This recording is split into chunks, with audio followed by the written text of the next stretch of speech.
The Democratic Alliance is asking President Ramaphosa to open a commission of inquiry into the Stilfontein illegal mining disaster. This call comes as rights groups are blaming the government for starving illegal miners to death while underground. 78 people died while under the surface of Buffelsfontein gold mine in the northwest province. Well, joining us now to discuss this and other attendant issues is Reverend Ntlha, chairperson of Defend Our Democracy, and political analyst Professor Kedibone Phago. Good afternoon to both of you. Thank you so much for your time. I'm going to start with you, Reverend. We've had so many of these commissions of inquiry, state capture, the arms deal inquiry into SARS, but the Marikana inquiry as well by Judge Fallam.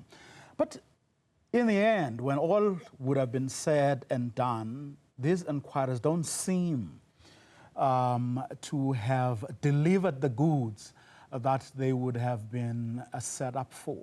I don't know if you agree.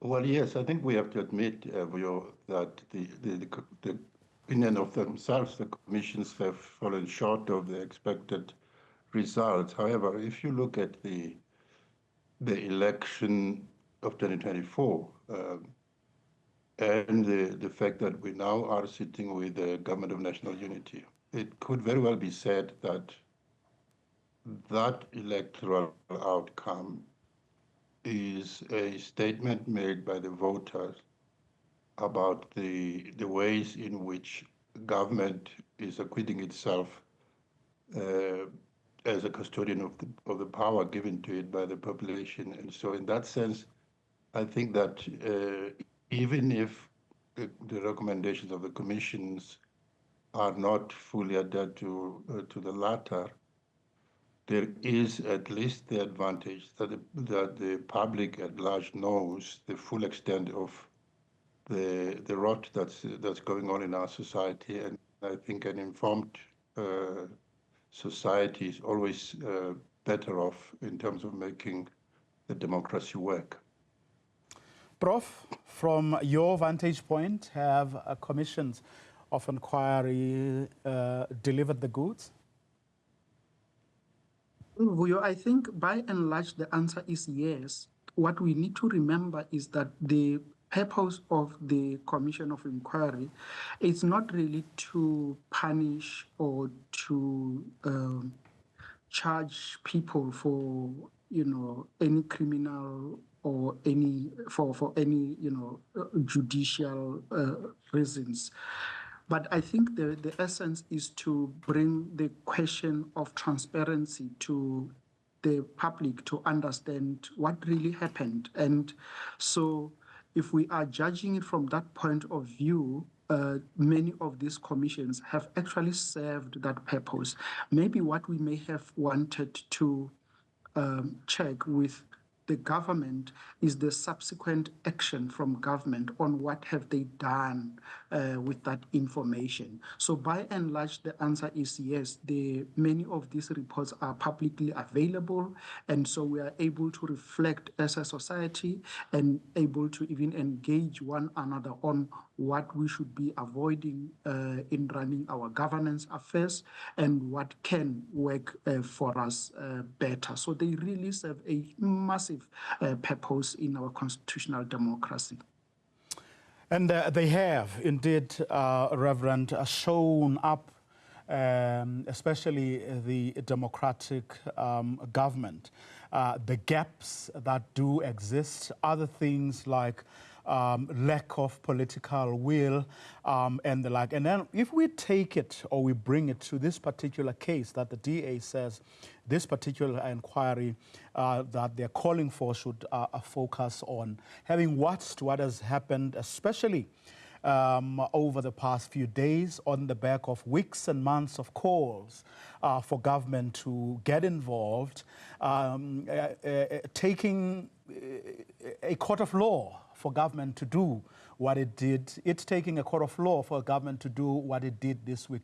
What, for you, are the issues that this particular episode has actually, or the challenges or problems that it has exposed? Yeah, I think that it's very sad, indeed, that it takes the courts to pressure a democratic government to do what communities are asking for. The extent of human rights abuses in this Stilfontein context is simply appalling. And it's also even more so given the fact that it does appear that the government relied on spin more than just giving the public the right information about what is actually happening. And so only now, when the illegal miners are out, is the full reality being exposed. And so I think the fact that the government acted in the way it has done, in the way that it hindered progress and it dragged its feet, instead of doing what is required, which is to defend the rights of all people who are within our territory. I think it's been appalling, and that speaks to the question of, do we have accountable governance in this country? I think we have made some gains, as Prof has said, with regard to the transparency, and the transparency has strengthened the public in terms of demanding more accountability, but that unfortunately is not forthcoming from government, which leaves the public the last resort of doing what they see fit at the next elections. So I think that is a sad part, that we are reduced to having to rely only on the day of elections to express our view as a public. It would have been nice if, even during the incumbency of any government, there would be signs of accountability, and certainly that is not so. Reverend Ntlha, Prof, talks about government spin. Curiously, the Minister of Police was supposed to have a briefing today, which has since been exposed. And that briefing was he was supposed to address the question of how this whole Stilfontein saga could have been handled.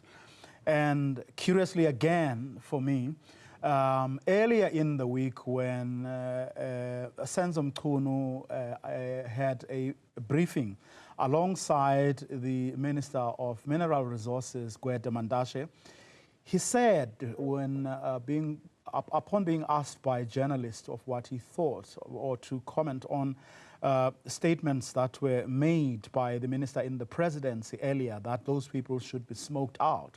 He then said that that statement did not represent the executive collective.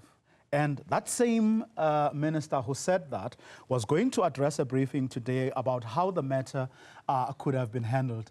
And that briefing was abruptly called off. I don't know what you make of it, and I hope I am not reading too much into it. I don't think you are reading too much into it. Reverend, go ahead. Yeah, go ahead, Prof. Okay. Yeah, I think for me the issue of I think as a public we need to see consequence management going all the way to the top, and that's the reason at the point we don't know what all the way to the top means, and we hope that the Commission of Inquiry would answer all our questions, because at this point is you say, they say, you say, they say. So we'd like an independent inquiry into this so that the facts are laid bare, so that accountability would be enforceable, and people who have acted in unconstitutional ways should suffer the consequences of that. At this point, we don't know what to read from the idea that the Minister of Police cancelled the press briefing, so we can only speculate, which is part of the problem of where we are at this point. Prof? So I think our government is embattled, and they are not going to come out and say to us that we are embattled, and for many reasons. And for me, one of the critical reasons is that the scale of the problem in South Africa is way bigger than the issue that is happening in Stilfontein. So this is not the only place where we have the issue of artisan mining. They also refer to it as illegal mining. So it is something that is happening throughout the country, and it is a complex issue. It is multi-layered.